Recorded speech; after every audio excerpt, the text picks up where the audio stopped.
G'day, I'm Will Anderson. Welcome to Gruen. We'll get to the panel in a moment. But first, why are brands using Mother's Day to flog the worst gifts ever? The Lotto is betting you'll buy this. This Mother's Day, instant scratchers are the perfect way to complete Mum's gift. Oh, the perfect way. I love you so much, I got you a gambling problem. And some cardboard that'll be worthless in 30 seconds. That ad also comes with this disclaimer. Don't chase your losses, walk away, gamble responsibly. Don't chase your losses, walk away. Happy Mother's Day. Shaver Shop serves up this backhand. Make Mum's Day this Mother's Day with Shaver Shop. Philips Sonicare toothbrush. Get it half price for just $99. Philips Lumia IPL hair removal system, $3.99. Oh, show your mum you love her by telling her to clean her teeth and lose the mo. Bunnings wants mum to do it herself. All mums are different. Some mums might like gardening, some mums like painting, some might even like building a shed. There's lots of different products that are suited to every mum out there. Chrysanthemum, only $4.98. 4-litre British Paints Clean Protect, $59. Oh, here you go, mum. It's a 4-litre tin of paint. Now grab a roller and get to work on my shed. Brands will flog anything. Ancestry DNA, just $99 this Mother's Day. Love you, Mum. I got you a DNA test with the potential to ruin Father's Day. But the strangest gifts comes from Shoal, and it may not be the first present you think of for Mother's Day. It may not be the first present you think of for Mother's Day. They're right. Technically, it's flowers first, weird foot scraper second. But sell it to me anyway. Give the gift of soft, beautiful feet. Ah, the gift of soft, beautiful feet. I think it'd be less creepy to give her an actual human foot. If the foot scraper isn't weird enough, why not customise it with your favourite pictures of Mum's feet? Happy Mother's Day. By the way, I'm definitely a serial killer. So who would buy one of these? Well, we would, of course. But this was the very last one. Which means, spoiler alert, a lot of mums are actually getting one of these on Sunday. But if it comes in a packet like this, then why in the ad does she give it to her mum like this? What's worse than getting a foot scraper for Mother's Day? Getting a second hand. Happy Mother's Day.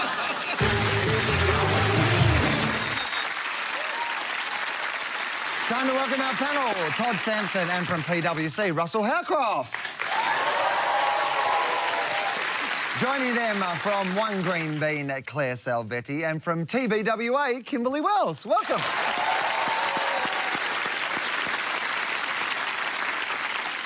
Looking at Mark Zuckerberg's magazine covers over the years is like watching a health insurance ad in reverse. Facebook's image has taken a battering. It's been accused of interfering in elections, spreading fake news, and breaching the privacy of more than 87 million accounts in the Cambridge Analytica scandal. Facebook is in damage control, which might be why it just released this ad. We came here for the friends. And we got to know the friends of our friends. Then our old friends from middle school, our mom, our ex, and our boss joined forces to wish us happy birthday. And we discovered our uncle used to play in a band and realized he was young once too. And we found others just like us. And just like that, we felt a little less alone. But then something happened. We had to deal with spam, clickbait, fake news, and data misuse. That's going to change. From now on, Facebook will do more to keep you safe and protect your privacy, so we can all get back to what made Facebook good in the first place. Friends. Because when this place does what it was built for, then we all get a little closer. We all get a little closer. all the better to mine your data.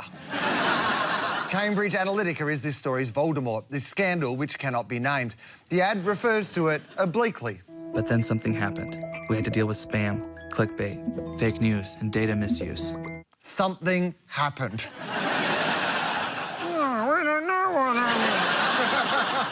Facebook either encouraged or allowed spam, clickbait, fake news, and data misuse. Claire, can Facebook get away with saying something happened?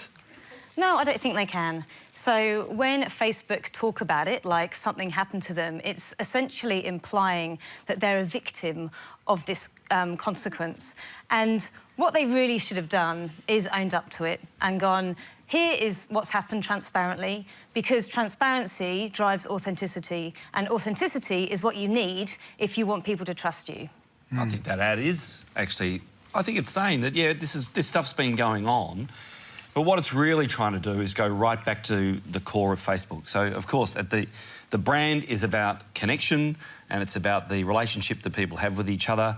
So, of course, when a brand is under stress or when a business is under stress, it's always best to go right back to the original idea behind your brand or your business and promote that hard. Yeah, this is a lawyer ad. So when the crisis happens, the lawyers get involved. And this is an in-house ad made by Factory, which is their in-house agency. And this ad, in classic lawyer fashion, is meant to apologise without any detail of guilt. Because anything that they communicate to the market now will be held up in court in some way, shape, or form. So it is so well researched and so unbelievably sweet and boring that you could just imagine the research piecing these things together. But then why not just make it a brand ad? So the struggle I have with it is it starts off beautifully and it starts off in communicating where the brand has stemmed from, but why even reference the apology in there? Because the ad is made for anti-regulation. So it's made after the Congress, and so what this ad is for is to say, don't regulate us. And sometimes, it's crazy to think that this could be the case, but sometimes talking about potential action in an ad can be misconstrued or seen as actual action. Yeah, but it's absolutely appropriate for Facebook to be out using advertising in order to get their perspective around their business out into the marketplace. I think that the audience is smarter than that. Like, it's kind of giving them a bit of jazz hands and smoke and mirrors, whereas, in fact, the Facebook business model is about engagement, and that is why fake news and clickbait has become so popular. The ad has a bit about Facebook's origin story. When this place does what it was built for, then we all get a little closer. Facebook was built to rate photos of girls in Mark Zuckerberg's dorm. Ever since, it's been built to make cash. Todd, who'll believe that line?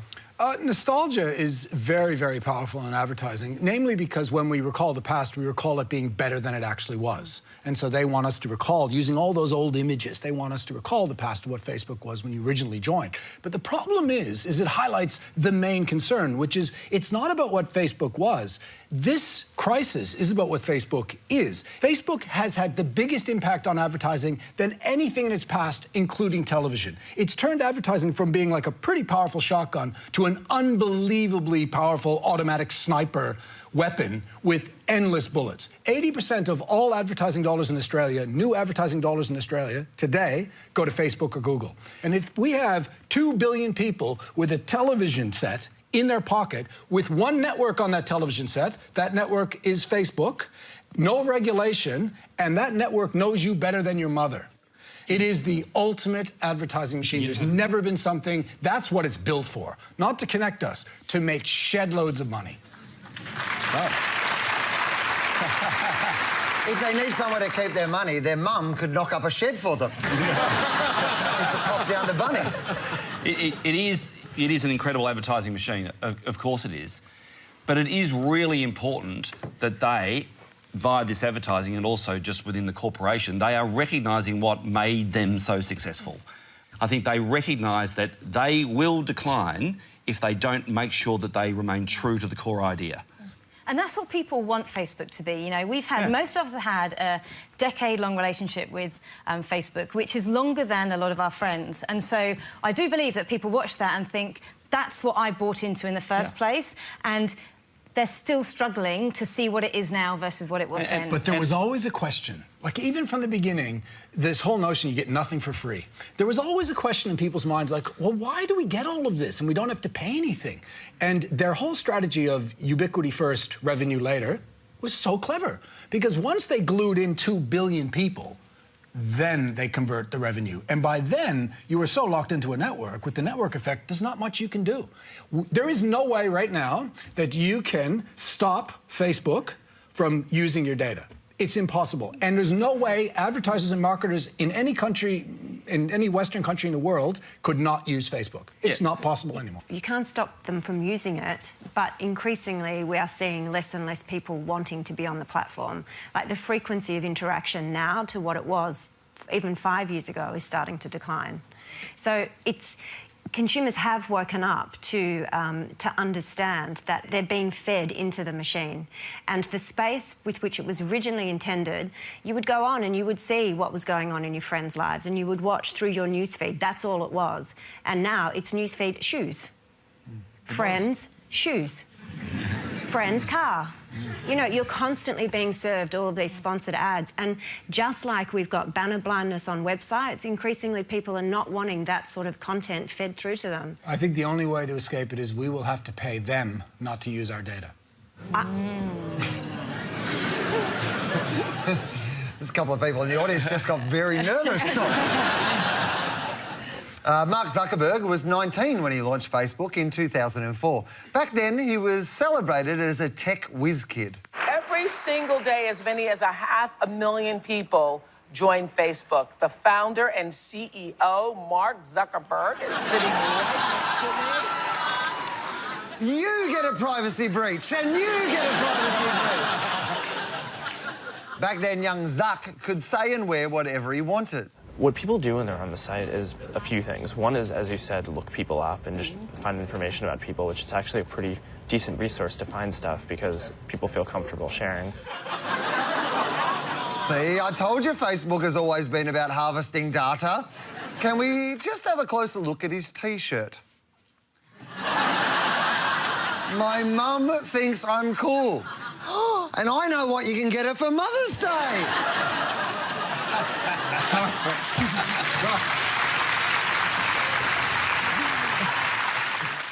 In April, Mark Zuckerberg testified in US Congress and he looked and sounded a little bit different. But it's clear now that we didn't do enough to prevent these tools from being used for harm as well. And that goes for fake news, for foreign interference in elections and hate speech, as well as developers and data privacy. We didn't take a broad enough view of our responsibility, and that was a big mistake. And it was my mistake, and I'm sorry. I started Facebook, I run it, and I'm responsible for what happens here. Sorry, I'm a little bit distracted by the fact that his tie is Facebook blue and they clearly have a backup Zuckerberg behind him in case that model fails. Kimberly, what did you think of his apology? I'm not buying it. I'm not buying it. He looks very scared, first and foremost, and the lack of eye contact, he is actually looking down at a piece of paper. And whilst he owns the mistake and owns the apology, he only owns it for a couple of seconds and then he goes back to referring to the collective we. And I think there's a lack of remorse. He's a $70 billion individual sitting there saying, I have stolen data and information from all of my customers that have actually built my success, but there's not a bone in his body that looks remorseful. I think it's because they have media trained the hell out of him. I mean, literally, he has no personality left. It's like they've gone, you can only say this and you can only do that, and you read your notes and don't deg off script, and you can just see he's there going, I mustn't go off script. That's what I'm getting from him. And he was coached for a number of weeks before this happened, but I actually think his language is genius, is clever, because what he said is, his whole focus is we didn't do enough. Now, by saying we didn't do enough, you don't have to say what you actually did to cause the problem. Turns out Zuckerberg has had a bit of practice apologising. He has also said sorry on CNN, in full-page newspaper ads, and in 2003, 2006, 2007, 2010, 2011 and 2017. Everyone loves Facebook memories except for Mark Zuckerberg.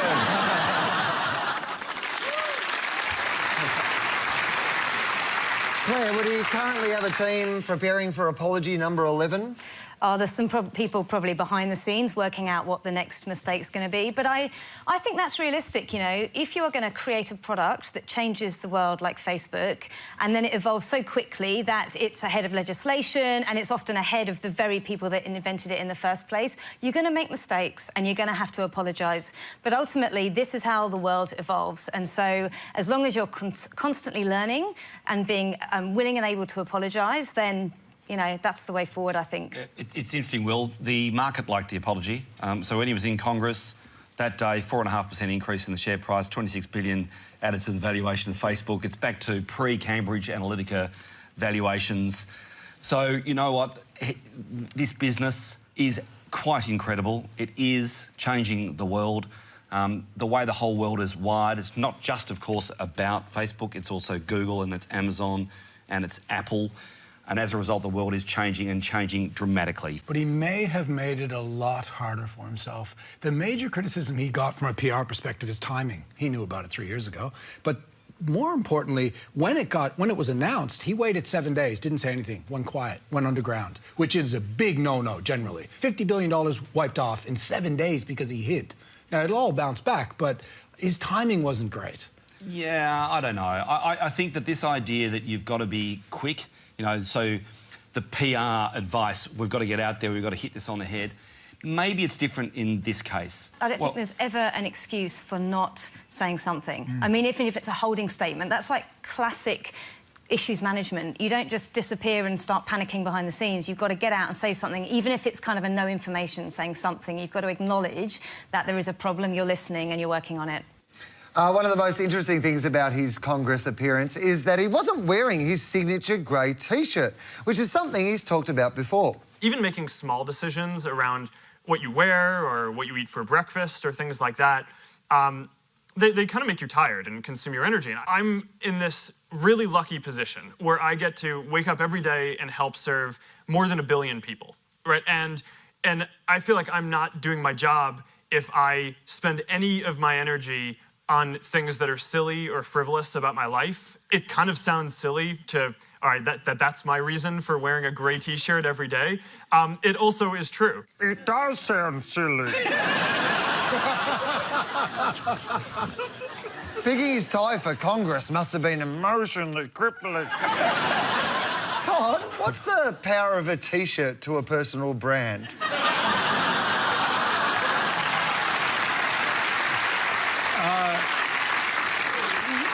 Well, like it or not, what we wear brands us. And I was a little bit disappointed in how this played out. Not that he wears a $300 custom-made T-shirt that looks like he got it at Target. Not because of that.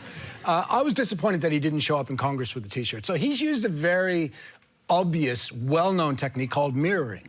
So if you want to persuade people, one of the best things to do is mirror them. Don't do it so everyone notices, but you sit as they sit. So in his case, he knew he was up against 80-year-olds in suits because the general rule is the costume of adults is suits, costume of teenagers is T-shirts. And so he knew that.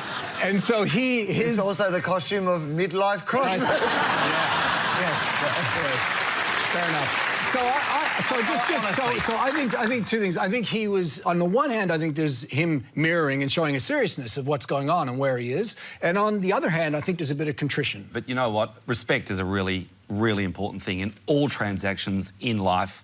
And he is just demonstrating respect. I think it's simpler than that. The suit hides the sweat. T-shirt mug. Not good. Nice.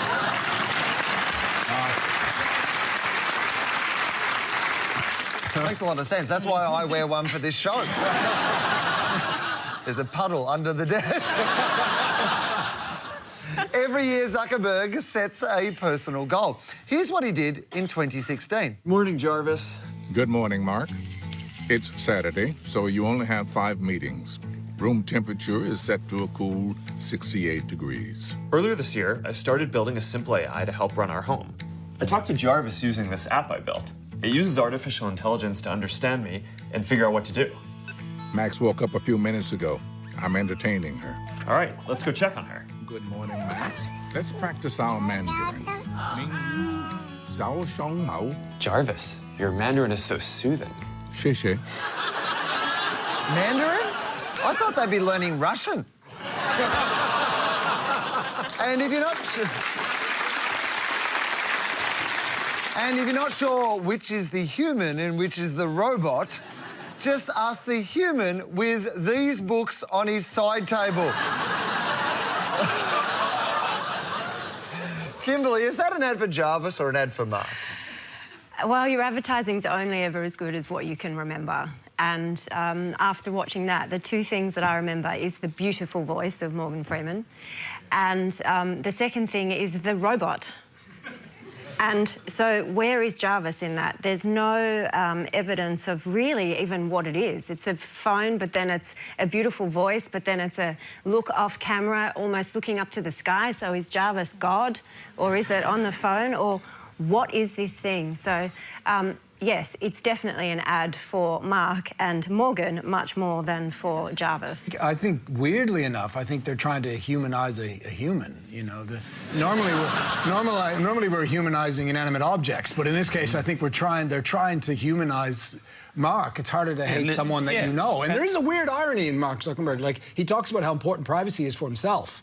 I mean, it's a bit like a vegetarian owning a Macca's. Like, he doesn't like that spotlight. You know, like, he's private. Yeah, it's very interesting that in America, I don't know what it is in Australia, but in America, 78% of Facebook users know where the privacy settings are and they know how to use them.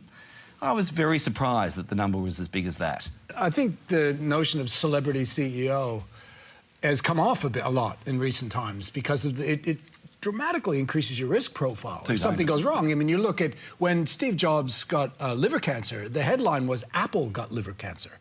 You know, if Warren Buffett gets sick, gets the flu, share price drops. So there is a danger in him going down this direction, which he's never been in before. I don't believe they will go down this and build him up even more. And the main reason is he cannot pull off the performance. He is, and there's nothing wrong with this. Look what he's done. He's changed the world. He is still that geeky boy, hot or not, in the dorm. And he has done amazing things, and they don't need to put him up front and push him from a PR perspective. So I think you can completely forget about Jarvis in this film. This, for me, is a tech geek version of a double-page spread in OK magazine. It's about going, hey, guys, I am super normal, I'm a great dad, I'm mates with Morgan Freeman, you can trust me, and now you can trust my company. Thanks very much, goodbye. Yes. But I'm not. But I'm not, because I'm a robot who isn't human. Like, there is nothing at all. I mean, he just seems like a really awkward, strange guy. You're sleeping in your grey T-shirt, so clearly you're going to work in your pyjamas. Secondly, where's your wife? You're sleeping with Jarvis, apparently. And the door on his baby's bedroom is the thickest door I have ever seen in my life. It's like this thick. It's a bunker. Mark and his wife, Priscilla Chan, live in a pretty normal house. Only they bought every house around their property to protect their privacy. So he does care about privacy, just not ours. Last week, Zuckerberg appeared at the F8 conference in Silicon Valley, where he announced a new app called Watch Party. I guess Peephole was too much. That we call Watch Party, which lets you watch video and chat with your friends. So, you know, let's say that your friend is testifying in Congress. Now you're going to be able to bring your friends together, and you can laugh together, and you can cry together. Some of my friends actually did this. I doubt that. I do love the comments, though. That was really well said. Hang in there, Z. He kept calm and cool during that one. Looks a lot like fake news. Zuckerberg is very upbeat for someone who has just testified in Congress. Claire, is making light of his Congress appearance a good look? Yeah, it's not really. I mean, jokes are all about timing. And if you're going to make light of a real-life event, like speaking of Congress, then you have to be able to judge the amount of time that is appropriate that has passed before you make a joke of it. And I'm afraid Zuckerberg did a too soon joke. And what that makes him look like is brash, cocky, and that he's not taking it seriously, and it's really not a good look for him. Yeah, he's saying sorry, I'm not sorry in that. He's also talking to his people there. So that's what will happen. When you're talking to your peeps, you're going to sort of, you know, kick into... Yeah, you're going to kick into the... Russell's still cool, guys. Yeah. Facebook must wish it could put the privacy genie back in the bottle and run with its very first ad. This spot is from 2012 and it remains one of the most nonsensical campaigns of all time.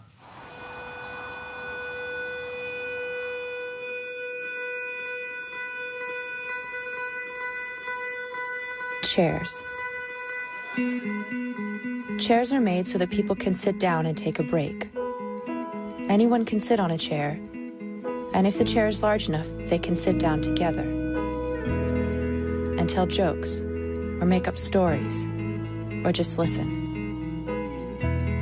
Chairs are for people, and that is why chairs are like Facebook. Chairs are like Facebook. If you want to be healthy, you need to get off. They do most of their work under the table, and they claim to support you, but turn out to be full of asses.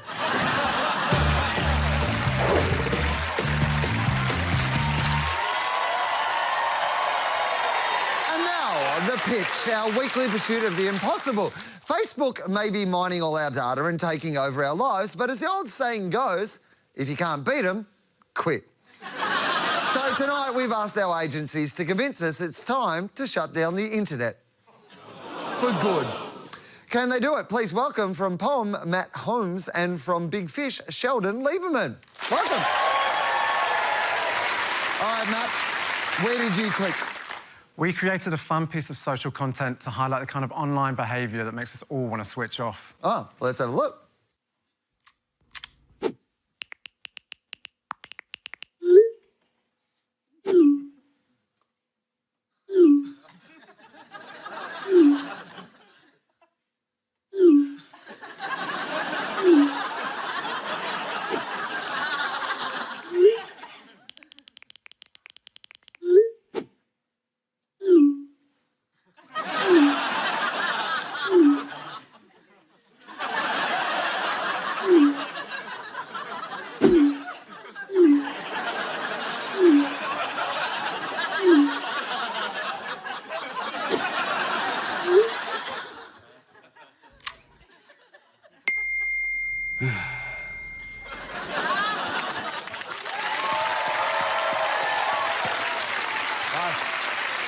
Sheldon, how did you get us to unplug?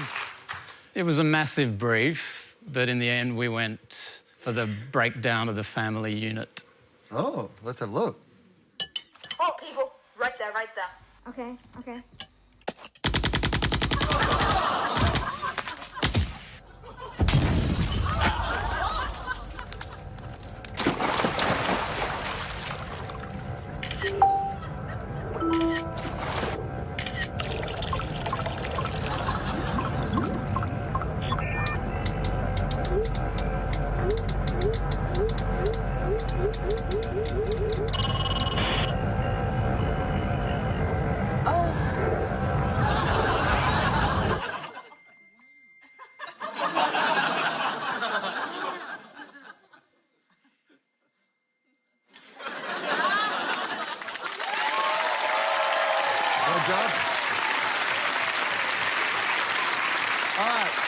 What did the panel think? Todd, what did you think? You had me at let's make the internet great again. Claire? I love the use of celebrities in number one. Kimberly? I love the animation in number two, but I am going to go with number one for tapping just that really tight cultural insight. Russell? I'm definitely up for the second one. I think that was absolutely beautifully made. And being a father who witnesses that pretty much every day, I'm with you. Congratulations. But it does mean it's a victory. Congratulations. Well done. This year. Well done, both.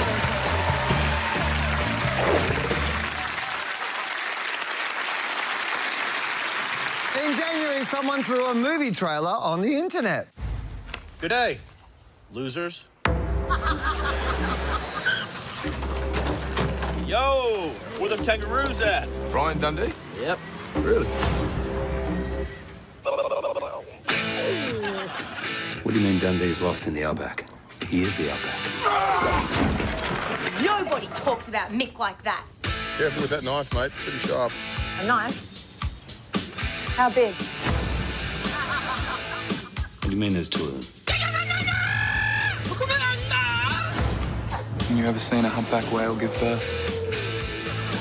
It's a bloodbath. Speak to me, little guy. Yeah, when your dad did it, he was much... Okay, and when my dad told me about this, he was just like, yeah, I just came up and you did this, okay? I just don't think you can see you from back here. I don't just own this newspaper, son. I own this country. And Dundee's gonna learn who the most dangerous animal in Australia is. It's me.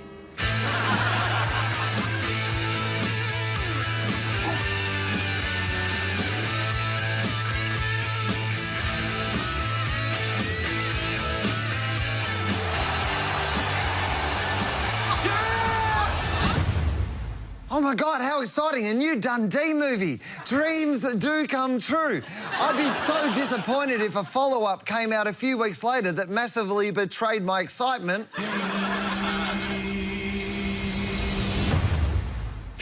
That's not a knife. That's a knife. That's me. Really? Whatever.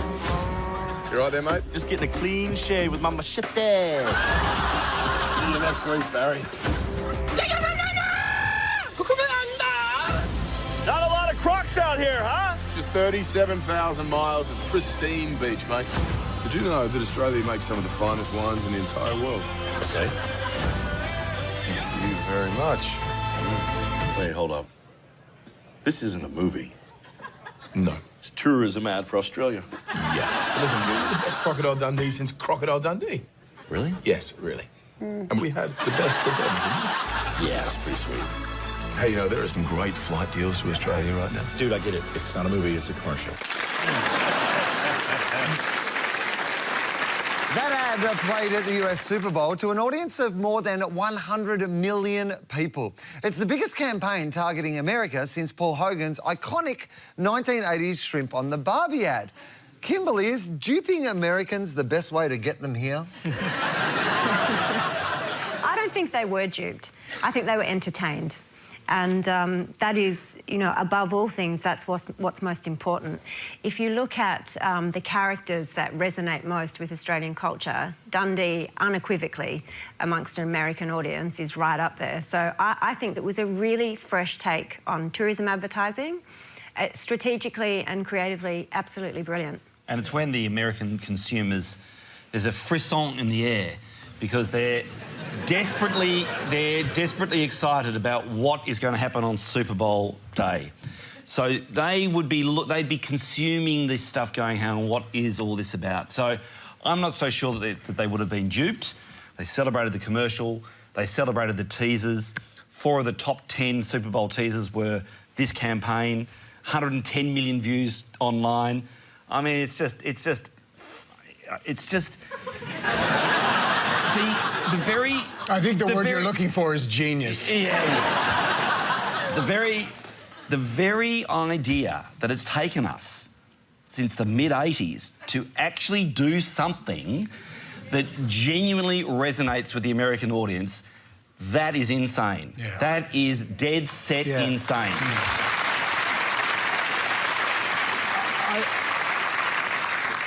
I really like it. And I think disguising an ad as something else works because it kind of gets around, initially it gets around our kind of internal ad blockers, our bullshit detectors. It gets around that. And you get a double hit at the attention cherry here. So you get the first thing where people think it's a movie. So that's the first narrative or story that goes out blasted all around the world. And then once they find out, you get the second hit, which is, no, it's actually an ad. So in many ways, it's 2 for the price of 1. And I think it's clever and it's funny and for once, It's tourism advertising that's not trying to convince people to come here based on our wine or whatever. It's convincing people to come here based on what's unique to Australia, which is the character. Yeah, and you've got to just say, oh, good on Tourism Australia. You know, they could easily have not done this. They could have done something else that would have been nowhere near as good as this. And the very idea... I mean, they have done a lot of those things. But also, I love your argument that, like, good on them, they could have done something worse. Yeah. Normal. No. I love the bit with Russell Crowe. I own this country. I own this country. Although technically he lost half of it in the divorce. And they were lucky to get Chris Hemsworth too, because he doesn't do a lot of ads, except for Foxtel, Jacobs Creek, the AFL, Tag Watches and Hugo Boss. This is a pretty star-studded affair. Claire, you actually did some PR for this campaign. How hard was it to keep it a secret?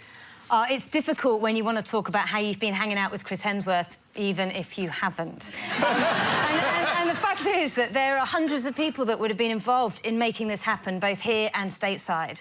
And yet, I am not surprised that there was no leak. And I think the reason is because when people are in the inner sanctum of a secret, they feel pretty special. It's like a game. They have their role and they're waiting with anticipation to see how it's going to play out. And therefore, it's a safe space and people don't want to ruin that for anyone else. But I also think that you've got to remember this is about Australia. And if this campaign goes well, then we're going to get visitation from the US over here. It will help our economy and it will make this a more awesome country. And that's always front of mind. They kept it secret for 18 days. That's remarkable in today's world with transparency. I couldn't believe it. I think the target marketing is clever. So we spent the last decade trying to get middle-class Chinese here, and now almost 50% of the tourist dollar is Asian. And so they decided, we want to get the Americans. And they're not going for volume, because that's very difficult to do at the distance. They're going for high yield of people. And I think it's a clever strategy that they're using. The fake trailer was a massive viral hit. Some of Tourism Australia's follow-up spots have had around 1,000 views.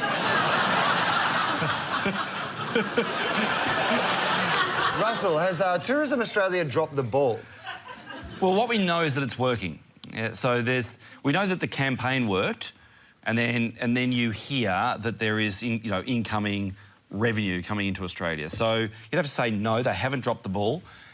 But what I think is really interesting is what happens next. So they've set the bar very, very high that we want to entertain Americans on Super Bowl day. So what is going to happen in 2019 on Super Bowl day? And what's going to happen in 2020 on Super Bowl day? That's the follow-up that I think's more interesting, and I'm assuming that they're planning something awesome right now. Tourism advertising works off the simple conversion funnel. So you have sell the dream, and then you move them down from awareness, consideration, and then purchase. So they now need to focus down the meaty end of it all, which is purchase, getting them to actually go. And that involves everything. That involves partnerships, airlines, hotels, deals, all being sent there. The standard travel journey starts with, dreaming, planning, booking, visiting, and then sharing. Because because of our social media habits, we want other people to experience what we've experienced. The dreaming, that spot focuses mainly on the dreaming phase, and I completely agree. The video piece sits somewhere much, much further down the funnel, and it's one stream. It's there as content to help educate people on things that they might be able to do, but it could be something they're just not interested in at all. And it's unfortunate that it's cultural cringe that. That's what has prevented us from getting here, and it's taken us so long, because how we see ourselves is very different to how we should market us to people to get them to come here. We see ourselves as sophisticated, eclectic, creative, and the Americans can go to Paris for that, or they can go to New York and stay there for the city, or they've got lots of good beaches. But for once, they focused on this sort of unique, beautiful larrikin nature of Australia, and they just embraced it. Yeah, it's exploiting assets. Obviously, Dundee's an amazing asset. So maybe we could do Mad Max next year. I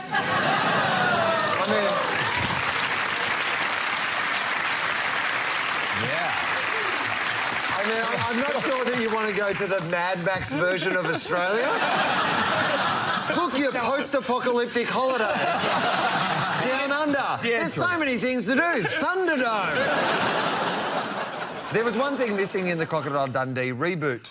Crocodiles. The trailer has fish, kangaroos and water buffalo. There's this line. Not a lot of crocs out here, huh? Not a lot of crocs in the promo photo either. More like Koala Dundee.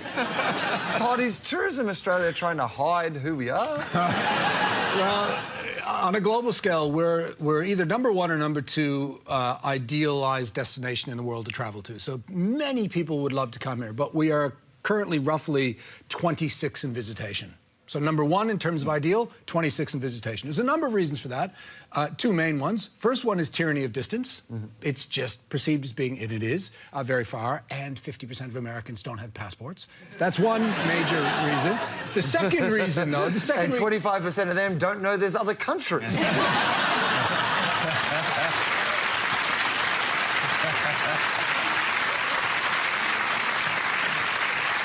And the second reason is one of the biggest consideration for travel when it comes to Americans is safety.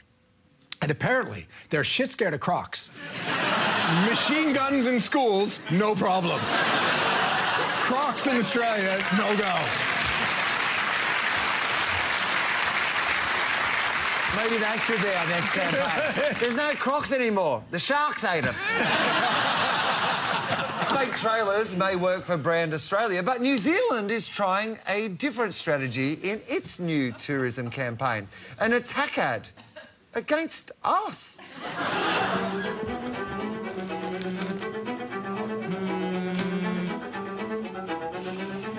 Hello, Reese. Cindy, Your Majesty, I'll keep this brief. New Zealand is being left off world maps all over the world. I'm sure there is a reasonable explanation. I don't think so. I've been searching the internets for the last 30 seconds and it's everywhere.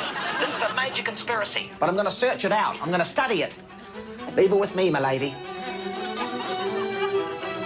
New Zealand, where the bloody hell are you? Australia. They're stealing our tourists. That was fast. Of course, Your Highness. Jacinda is fine, Reese. Listen, this is big. Bigger than we thought. Now, look, I've boiled it down to a few things. Australia want our tourists, England want to get rid of the All Blacks, and the wine industry, they can't beat our Pinot or Sav. Now, do you want me home to report back to the nation? Because I can be there in 3 movies and a meal. Look, Reese, you might be onto something, but we're going to need some help. Yes, the Prime Minister of New Zealand says something. Well, while our Prime Minister says nothing.